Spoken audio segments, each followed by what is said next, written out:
Most teams do analysis wrong. They dump every fact from the case onto the slides, throw them a SWOT that looks like a laundry list. And they hope the judges are impressed. They wonder why the recommendation falls flat. I've coached 302 teams to 180 plus podium finishes. The difference? Their analysis actually supports a clear recommendation instead of just listing stuff. Today, I'm going to give you an exact framework I expect my teams to use so your analysis becomes the strongest part of the entire presentation. Let's get going. Before you touch any framework, you must answer one fundamental question. What business is the company really in? McDonald's isn't in the burger business. It's in the real estate business.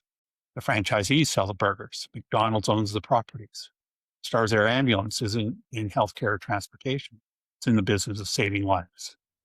That single insight changes everything about how they make money and what their customers or donors care about. Get this wrong, and your entire analysis will be off target. Use the facts in the case plus your existing knowledge. Ask, what does the company actually do? How do they make money? Why do customers or donors give them money? Analysis moves you from facts to the issues to the alternatives. It builds support for your solution and gives you the ability to discredit other solutions. The goal of analysis is simple. Build ironclad support for your chosen alternative, your solution, and discredit the alternatives you're rejecting. Start by building context. Then clearly identify the real issues and problems that need solving.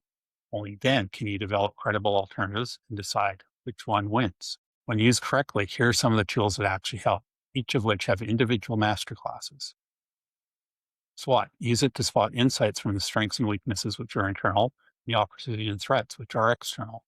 Value chain, you can use it to spot core competencies or the missing pieces. 4 to 5 forces can be used to identify the competitive pressures, and PESTLE can be used for broader understanding of all of the external forces.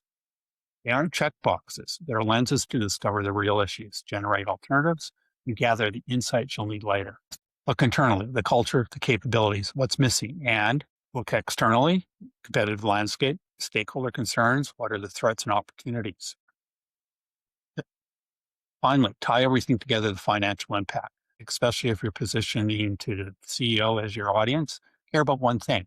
How will this make us profitable? Show the big changes, expected changes in revenue, changes in cost, more importantly, the change in profit. Use ratio analysis and MPV where appropriate. Ask yourself, is this impact large enough and manageable for the audience you define in your opening? There you have it, the analysis framework I expect every team to follow. Understand the real business, identify the real issues, use strategic tools with purpose, and always tie it back to the financial impact that matters to your audience. Do this well, and your recommendation will feel inevitable instead of debatable.